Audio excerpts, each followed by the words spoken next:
Hello friends, स्वागत है आप लोगों का हमारे इस यूट्यूब चैनल पे। मैं आप लोगों के लिए लेके आया हूँ पॉलिटी का सीरीज, जिसमें मैं आप लोगों को पूरा भारत का संविधान कंप्लीट करवाऊंगा, क्लियर करवाऊंगा वीडियोज़ के माध्यम से।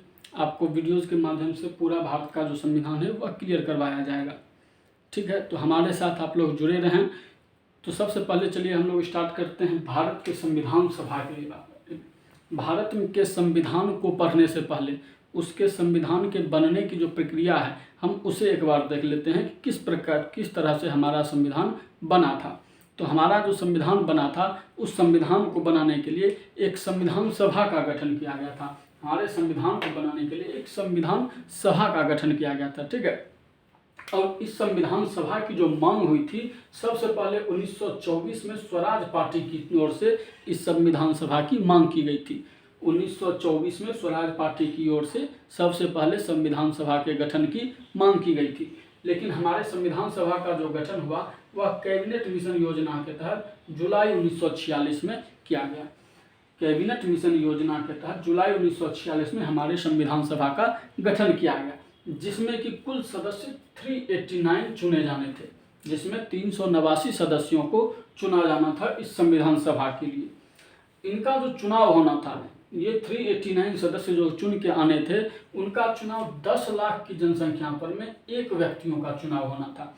यानी प्रत्येक 10 लाख की जनसंख्या पर में एक व्यक्ति इस संविधान सभा में सम्मिलित होंगे।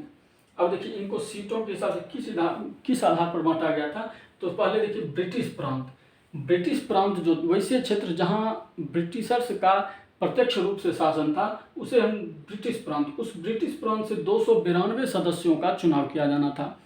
उसके बाद देसी रियासत, उस समय भारत में कई सारे देसी रियासतें भी थी। उसमें भारत में 552 देसी रियासतें थी। इन देसी रियासतों से 93 सदस्यों का चुनाव किया जाना था। उसके बाद चीफ कमिश्नरी क्षेत्र, वैसा शहर जो कि ब्रिटिशर्स के लिए बहुत ही ज़्यादा महत्वपूर्ण शहर था, उस शहर को चीफ कमिश्नरी क्षेत्र में रखा गया था। तो वहाँ से 4 सदस्य चुन के आने थे। अब देखिए, ये 292 और ये 4, यानी 296 सीटों पर में चुनाव किया जाना था। लेकिन ये 93 सीट जो हैं, इन्हें मनोनीत किया जाना था। किनके द्वारा? तो देसी रियासतों के द्वारा। देसी रियासत के जो शासक थे, वे अपने द्वारा किसी को भी मनोनीत करके इस संविधान सभा में भेज सकते थे। और चुनाव किया जाना था ये 292 और ये 4, यानी 296 सीटों पर चुनाव किया जाना था। इस पर चुनाव हुआ और 208 सीटें कांग्रेस ने हासिल की। इस चुनाव में 208 सीटें कांग्रेस ने हासिल की और 73 सीट मुस्लिम लीग ने हासिल की। 73 सीट मुस्लिम लीग ने हासिल की और 15 सीटें अन्य स्वतंत्र लोगों ने इस पर में 15 सीटों पर में जीत हासिल की थी।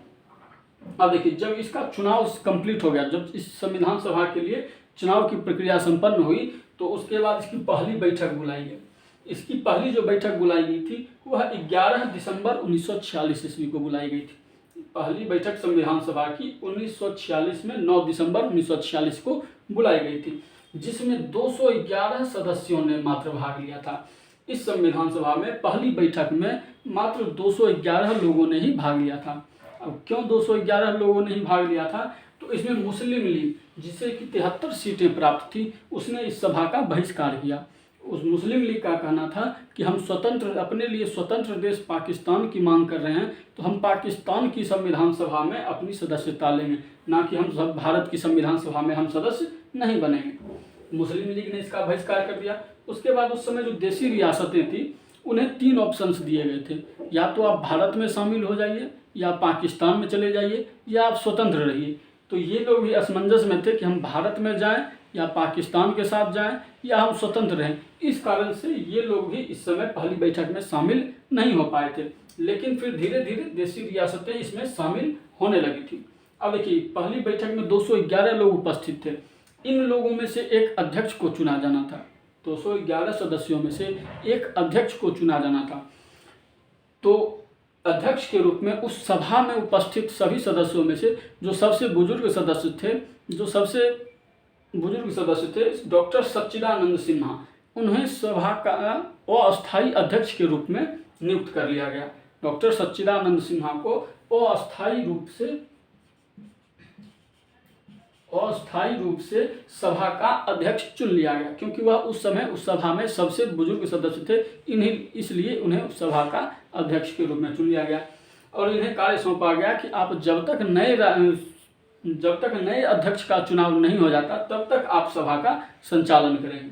ठीक है। अब देखिए 11 दिसंबर 1946 ईस्वी, 11 दिसंबर ठीक 2 दिन के बाद 9 अगस्त को इसकी पहली बैठक हुई थी, जिसमें डॉक्टर सच्चिदानंद सिन्हा को अस्थायी रूप से अध्यक्ष चुना गया। और 11 दिसंबर 1946 ईस्वी को डॉक्टर राजेंद्र प्रसाद को सभा का अस्थायी रूप से अध्यक्ष चुन लिया गया। डॉक्टर राजेंद्र प्रसाद को 11 दिसंबर 1946 को सभा का अस्थायी रूप से अध्यक्ष चुन लिया गया। अब देखिए यहाँ 2 तरह के क्वेश्चन बनते हैं, एक अस्थायी अध्यक्ष और एक स्थायी अध्यक्ष। तो संविधान सभा के पहले अस्थायी अध्यक्ष डॉक्टर सच्चिदानंद सिन्हा और संविधान सभा के प्रथम स्थायी अध्यक्ष डॉक्टर राजेंद्र प्रसाद। ठीक है। अब देखिए जब संविधान सभा के अध्यक्ष का चुनाव हो गया, उसके बाद हमारे संविधान की निर्माण की जो प्रक्रिया प्रारंभ हुई, वह प्रक्रिया प्रारंभ हुई 13 दिसंबर 1946 से। 13 दिसंबर 1946 से उस दिन 13 दिसंबर 1946 को पंडित जवाहरलाल नेहरू ने एक उद्देश्य प्रस्ताव लाया। 13 दिसंबर 1946 ईस्वी को नेहरू जी के द्वारा एक उद्देश्य प्रस्ताव लाया गया, जिस उद्देश्य प्रस्ताव में यह लिखा गया था कि किस तरह से, किस उद्देश्य से हमारे भारत का संविधान का निर्माण हो, किस उद्देश्य से हमारे भारत के संविधान का निर्माण किया जाना चाहिए। और 22 जनवरी 1947 ईस्वी को हमारा यह उद्देश्य प्रस्ताव पारित हो गया। 22 जनवरी 1947 को यह उद्देश्य प्रस्ताव पारित कर लिया गया। यही उद्देश्य प्रस्ताव वर्तमान में हमारे उद्देश्य प्रस्ताव वर्तमान में हमारा प्रस्तावना है। ठीक है। अब जब यह उद्देश्य प्रस्ताव पारित हो गया तो अलग अलग विषयों पर चर्चा करने के लिए अलग अलग समितियां बनाई गई थी। तो कई सारी समितियां बनाई गई थी, उसमें जो कुछ प्रमुख समितियां हैं उन्हें हम लोग यहाँ देखते हैं। तो पहला था संचालन समिति, जिसका कि कार्य था इस सभा का संचालन करना। तो संचालन समिति का जो अध्यक्ष थे उन्हें डॉक्टर राजेंद्र प्रसाद को बनाया गया था। संचालन समिति का अध्यक्ष डॉक्टर राजेंद्र प्रसाद को बनाया गया था। उसके बाद संघीय संविधान समिति, इस संघीय संविधान समिति का अध्यक्ष पंडित जवाहरलाल नेहरू को बनाया गया था। उसके बाद है प्रांतीय संविधान कमेटी। प्रांतीय संविधान समिति का जो अध्यक्ष थे वे वल्लभ भाई पटेल थे। प्रांतीय संविधान समिति के अध्यक्ष सरदार वल्लभ भाई पटेल थे। उसके बाद एक समिति बनाई गई प्रारूप समिति, जिसका कि कार्य था इस संविधान का प्रारूप तैयार करना, यानी किस तरह का हमारा संविधान बना होना चाहिए उसका प्रारूप तैयार करना। तो यह प्रारूप तैयार करने के लिए प्रारूप समिति का गठन किया गया, जिसके अध्यक्ष डॉक्टर भीमराव अंबेडकर को बनाया गया। जिसका कि अध्यक्ष डॉक्टर भीमराव अंबेडकर को बनाया गया। और इस प्रारूप समिति में 7 सदस्य थे। इस प्रारूप समिति में टोटल 7 सदस्य थे। ठीक है। अब देखिए इसके बाद आया 1947 का भारत स्वतंत्रता अधिनियम। इसके बाद आया भारत स्वतंत्रता अधिनियम 1947। इसमें एक सभा को, इस संविधान सभा को एक संप्रभु निकाय बना दिया गया।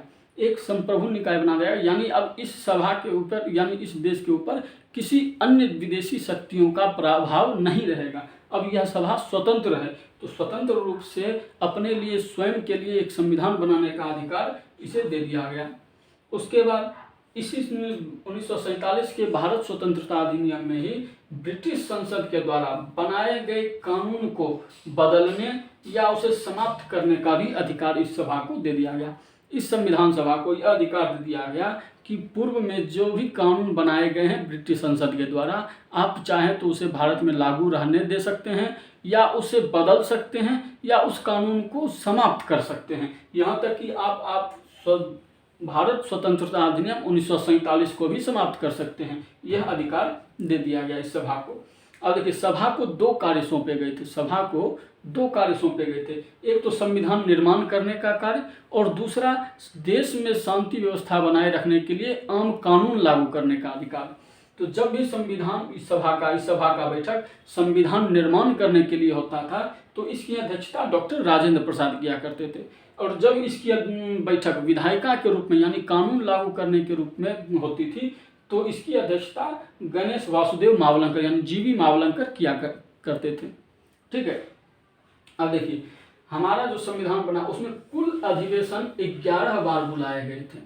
संविधान सभा के द्वारा कुल 11 बार अधिवेशन बुलाए गए थे और अलग अलग विषयों पर चर्चा करने के लिए ये अधिवेशन बुलाए गए थे।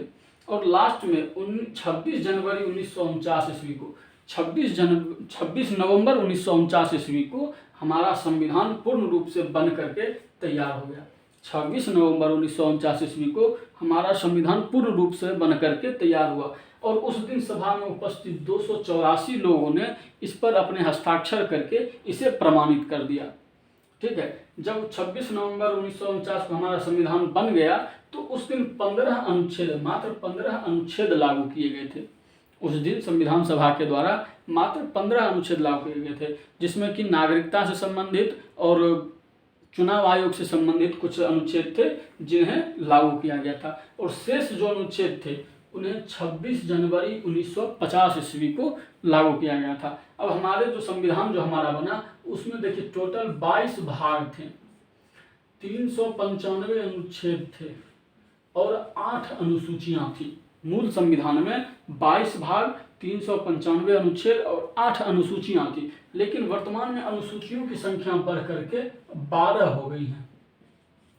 वर्तमान में अनुसूचियां 12 हो गई हैं, भाग 22 हैं, अनुच्छेद 395 ही हैं, लेकिन अनुसूचियों की संख्या बढ़ करके अब 12 हो गई है, जो कि सभी के सभी बाकी जितने भी अनुच्छेद थे 15 अनुच्छेदों को छोड़ करके बाकी सभी अनुच्छेद 26 जनवरी 1950 ईस्वी को लागू कर दिए गए। और हमारे संविधान को बनने में जो समय लगा वह 2 साल 11 महीने और 18 दिन का समय लगा हमारे इस संविधान को बनने में। और इसे एक सिंबल दिया गया, सिंबल के रूप में इसमें हाथी का चिन्ह लिया गया कि हाथी को इसका एक संविधान का सिंबल बनाया गया था। ठीक है, अब देखिए जब हमारा संविधान बन करके तैयार हो गया, संविधान जब हमारा बन करके तैयार हो गया तो उसे लिखने की बारी आई कि अब उसे लिखेगा कौन, क्योंकि हमारा जो संविधान है वह लिखित संविधान है, हाथ से ही लिखा गया है, कोई कंप्यूटराइज नहीं, वह हाथ से ही लिखा गया है। तो इसे लिखने का जो कार्य किया था वो प्रेम बिहारी नारायण रायजादा ने हमारे संविधान को बहुत ही सुंदर तरीके से लिखा है। उसके बाद नंदलाल बोस उस लिखावट के चारों ओर सजाने का, उस लिखावट को चारों ओर से उसके बॉर्डर को, संविधान के हर पन्ने के बॉर्डर को जो सजाने का कार्य किया है वह नंदलाल बोस और इनके साथियों ने किया है। ठीक है, अब देखिए संविधान सभा के द्वारा संविधान बनाने के क्रम में, संविधान लागू होने से पहले संविधान सभा के द्वारा कुछ कार्य किए गए थे। वो क्या थे? तो मई 1949 ईस्वी में इसने अपने देश की सदस्यता राष्ट्रमंडल में स्थापित की, यानी भारत भी राष्ट्रमंडल का सदस्य होगा, यह इन्होंने मई 1949 ईस्वी में स्थापित कर दी राष्ट्रमंडल में अपनी सदस्यता। उसके बाद 22 जुलाई 1947 ईस्वी को हमारा राष्ट्रीय ध्वज तिरंगा अपनाया गया। उसके बाद 24 जनवरी 1950 ईस्वी को राष्ट्रीय गीत और राष्ट्रीय गान दोनों चीज को अपनाया गया। राष्ट्रीय गीत और राष्ट्रगान दोनों हमारा 24 जनवरी 1950 ईस्वी को अपनाया गया था। उसके बाद 24 जनवरी 1950 ईस्वी को ही डॉक्टर राजेंद्र प्रसाद को राष्ट्रपति के रूप में संविधान सभा ने चुना।